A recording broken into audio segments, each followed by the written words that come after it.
I, by some combination of factors, have found myself representing the workers in ESB. And they're very privileged and very lucky as well. You wouldn't know it listening to some of them some of the time, but they are very privileged and very lucky. There's nothing wrong with that. Nothing wrong with workers being privileged and lucky and looked after. Not to be knocked at all. But they are very privileged and very lucky, and I'm very privileged and very lucky to speak and act and represent them. And we find ourselves in a situation now where the government, egged on by the IMF, not really having that totally. I know the IMF want to do it, Pepe, but let me tell you something, Fine Gael want to do it as well, even if there was no IMF. And let me tell you something else, there's elements in the Labour Party want to do it as well, even if there was no IMF.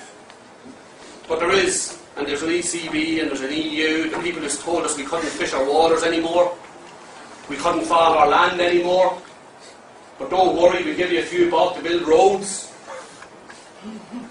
They're now telling us as part of this perfect storm that they're going to have our state assets as well. They're going to sell them. And Pepe will tell you, that's what they do. There's nothing we can do to stop it. I'm just a trade union official.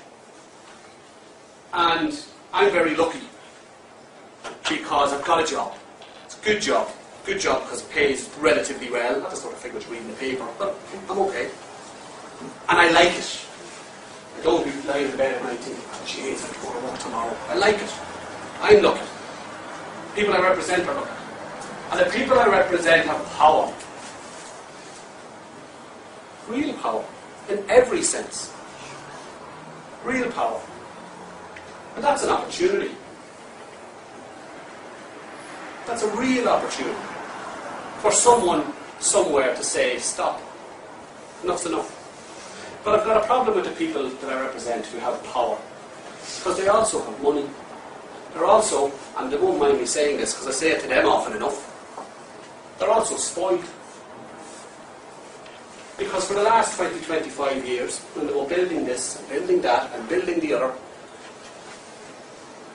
the thing that the right wing, Fianna Fáil, PD governments needed, once they got the unions in their back pocket, the thing they needed the most was industrial peace. And the way they got that is to throw a bit of gravy around the place. A bit of overtime here. This thing in ESB called after hour schemes, or take me an hour to explain it to you. Gravy. So people who work at good jobs, were always good jobs, suddenly are in great jobs. Not only have they got the house, the mortgage is paid off, they're buying an apartment in Bulgaria, and they got 2 or 3 cars. Kids are maybe going to private school, universities, fee paying. And I'm going around thinking, I know what Pep is after saying this is 3 years ago. But somebody told me in the banking sector 3 years ago, somebody who I respect because I respect their knowledge. I'm telling you what, Brendan, the IMF are coming in here, I've seen the figures, the IMF are coming in there. It's going to take a year, it's going to take 2 years, the IMF are coming in here, and I was thinking, this guy's usually right. So if the IMF come in here, what have the IMF done everywhere else? And I was up at a meeting in Letterkenny. There was about 50 or 60 ESB members at the meeting in Letterkenny one night. And they were giving out a bit this or that, because the gravy started to dry up a bit now, you know. So they were giving out a bit this or that, or the other, and we went through all of that. And then I says, listen, I believe this country is bushed. I believe the IMF are going to come in. And I believe people in your housing estates are going to be losing their jobs before you're going to be losing yours. And your brothers and your sisters and your aunts and your uncles are going to be losing their jobs. And people are going to be losing their houses and losing their cars. And our job is to protect your job, your employment. And then to marshal it in such a way that if they come and attack us, there's some sort of fight back. Because you guys have the power to fight back.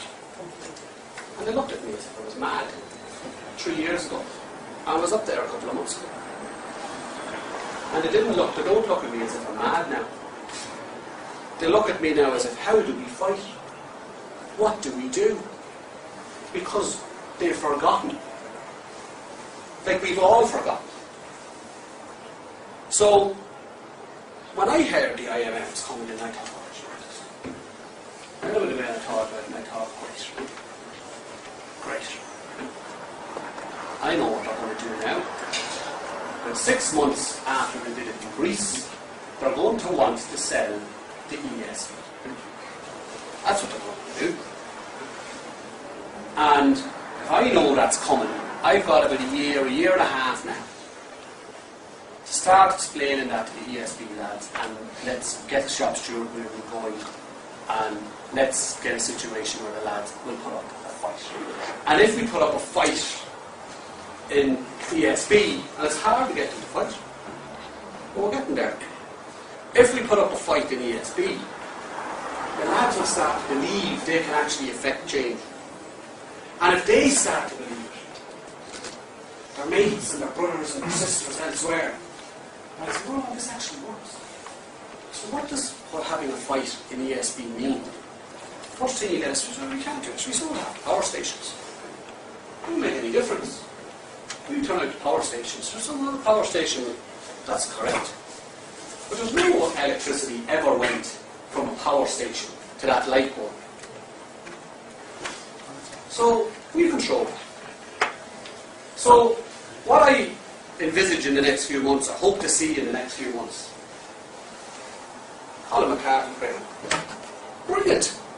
Not only did he say they should sell it off, but he made a bollocks of the report. Can't add.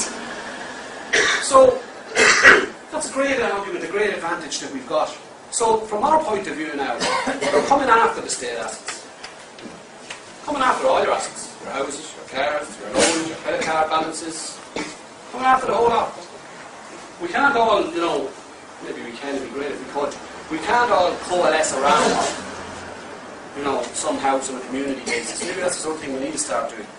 But in terms of coming after the state assets, all we're going to do is get a few billion for it and give it to the banks, give it to the investors, give it to the speculators. We'd be left with nothing. So the trade union movement has the potential, despite everything I've said about them, to coalesce around an issue or a number of issues. And what I would hope the left, because you know this thing of the left in Ireland, bloody left in Ireland's all over the place. I would hope that the best thing the right in Ireland have going for them is the left.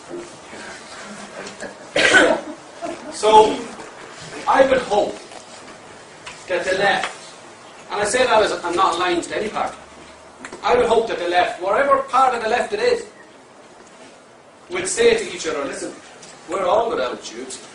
Either we're going to help to rebuild a society that we fought for 700 or 800 years on the basis of principles whereby we would distribute the wealth in the fairest way possible. And either we're going to look at this crisis as an opportunity to begin to do that. And that's going to require radical action. It's going to require more than marches. It's going to require more than good marches, burning cars and smashing up buildings. It's going to require militant, industrial action, no holds barred, and she really did sell us in the fucking dark. But at least let's put it up to them. And in 2 or 3 years' time, or 10 years' time, or 20 years' time, when I'm retiring in Cuba, having my cigar, drinking my rum, enjoying life.